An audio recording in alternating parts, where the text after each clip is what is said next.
A lot of defections sweeping through Nigeria's political space is raising eyebrow and alarms, with key opposition figures crossing over to the ruling All Progressives Congress. Critics are asking a pivotal question.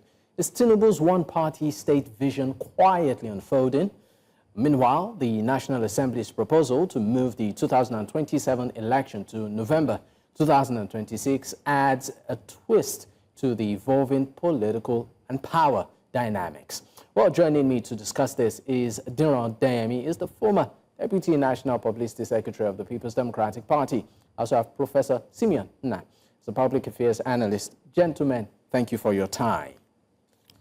Thank you very much. Good evening. Yes, sir. Let me open up the conversation with you, Mr. Odeyemi. I mean, you are the former Deputy National Publicity Secretary of the People's Democratic Party. Just this week alone, we've seen two governors leave your party, the PDP, for the ruling All Progressives Congress, which has, of course, added to the list of governors that have left and some members of your party that have defected in droves. And many are asking, maybe, just maybe, this could just be the end of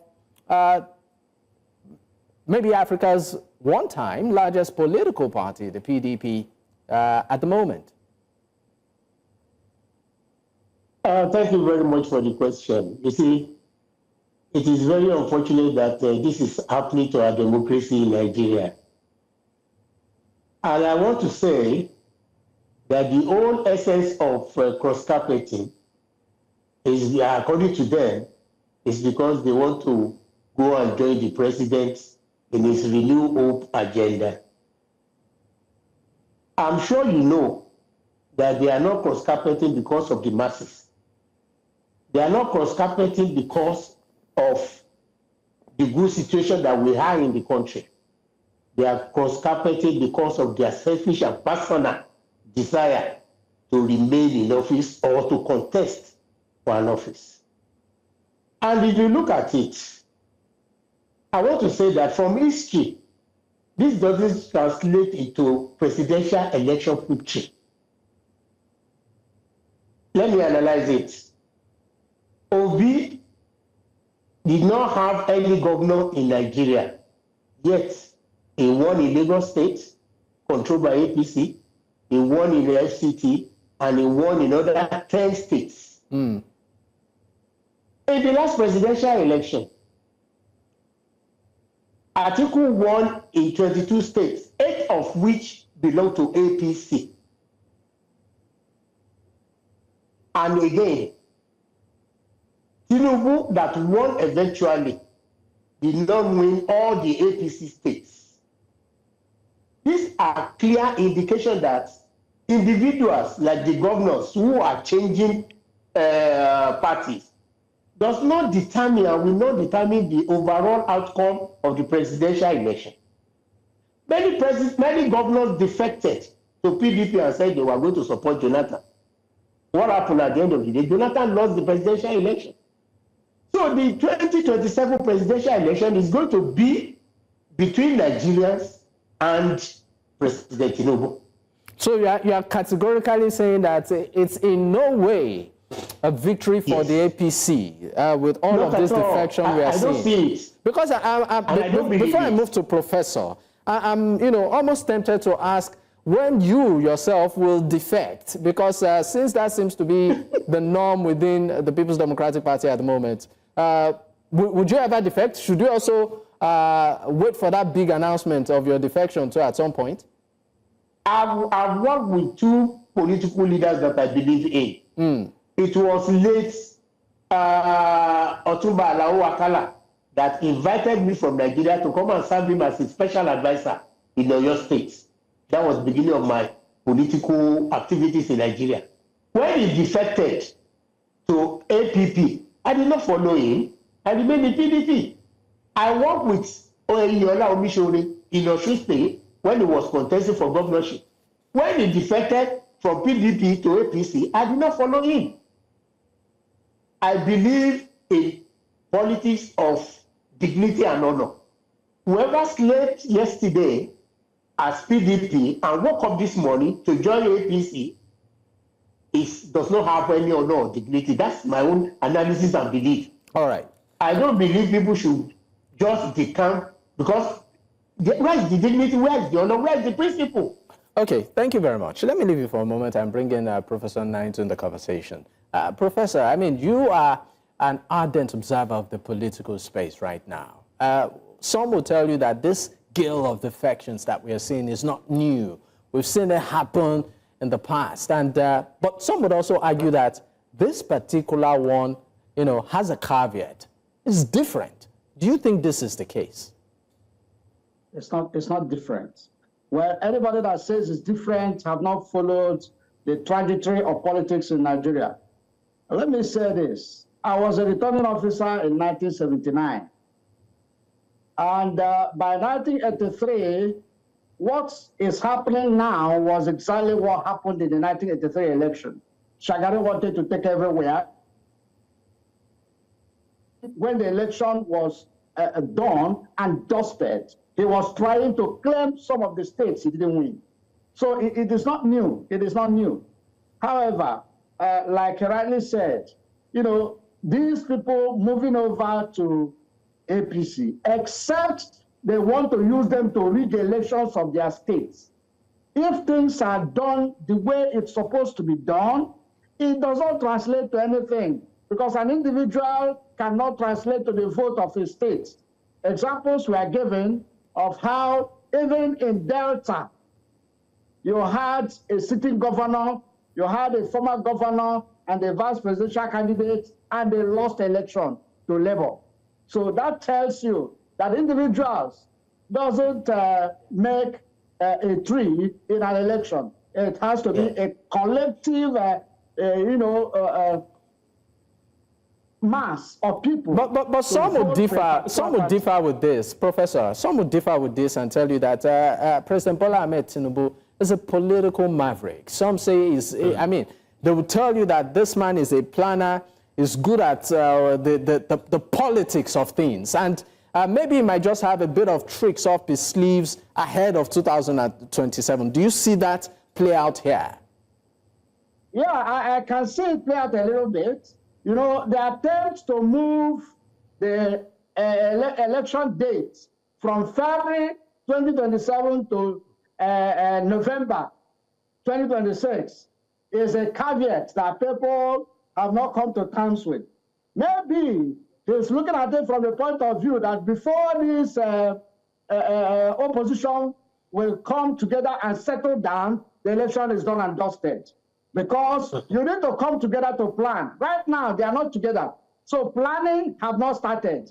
They have to come together first before they plan. So I think the thinking in APC is, let's get this thing backwards. So that before they could get their ass together, the election is there. So they won't have time to plan. I think that's one of the strategies. However, one needs to see whether the November date of next year will work. And again, it's putting a burden on the chairman, the new chairman, because who is going to land the ropes? Because he has not been here before. He's just starting now. So it's going to put a lot of pressure on him to, you know, begin to unplan some of the plans that have been made earlier towards 2027. He's not going to reschedule it to come back to 2026. So it's not going to be easy for him. And that's why I keep on saying that I don't envy the new INEC chairman because he has an enormous task waiting for him.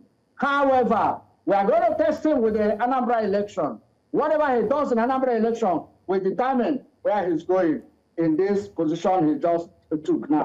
All right, Professor. I mean, talking about the new INEC chairman, some would also argue that this Anambra election might even not be a real test of his capability, because some would say that all of the planning and the arrangements have been done prior to, you know, his assumption of office. Maybe they might want to start from that of Ekiti. But let me bring the conversation to you, Mr. Odeyemi. Mr. Odeyemi, talking about the new INEC chairman, there are aspirations, there are hopes, there are beliefs. The man spoke on the floor of the House, promised that he was going to, of course, deliver on credible election. Maybe we should just listen to a bit of some of the things he said on the floor of the House. We'll be right back. Guarantees and checks and balances. But owing to the issues of glitches, which in simple time, I understand as improper configuration, especially during the presidential election, that eroded the confidence of so many people. I have to audit the system, if I'm given the opportunity, to see what is actually wrong and whether we have what it takes as it is now. Because it is not just the INEC responsibility alone. You have the other agencies like NCC, NIMC, and the service providers that will have to work together to ensure that we give Nigerians the technology that everybody will be happy about. I mean, just from that little excerpt, it was talking about the confidence people have in the system already. He made reference to the glitches that happened during the presidential polls. And he particularly said, should he be given the responsibility to have to audit, the system to see where the challenges are? I would like you to speak from the angle as a party person.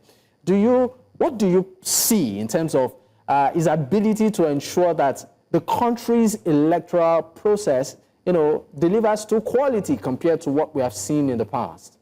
But before I get your response, let's go on a quick commercial break. When we return, we'll definitely get that. Stay with us.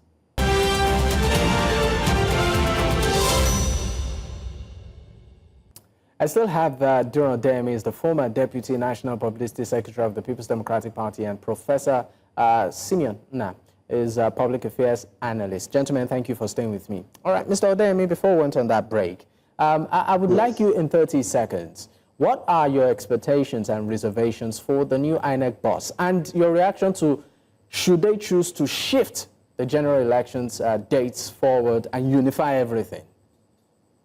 Now, let me pray to God to guide the new INEC chairman to endow with wisdom with which to navigate the troubled ocean of the kind of politics we play in Nigeria. First of all, I don't believe in the foundation. I want to believe the foundation is weak. He who pays the piper dictates the tune. The law that allows the president to choose the INEC chairman in an election that is going to participate in, I'm sure he's not going to appoint somebody that will be against his aspiration and wishes. And for the Senate and the House of Reps to have passed, to have approved this nomination, I don't expect anything less. They are in the majority. All what I can say now is I wish him all the best. And I pray he'll be able to be neutral. Then regarding the shifting of the election earlier than 2027, you see, Nigerian lawmakers, they know how to make the law. And they always have that, they always leave that loophole through which they can escape whatever law they think will catch them at the end of the day.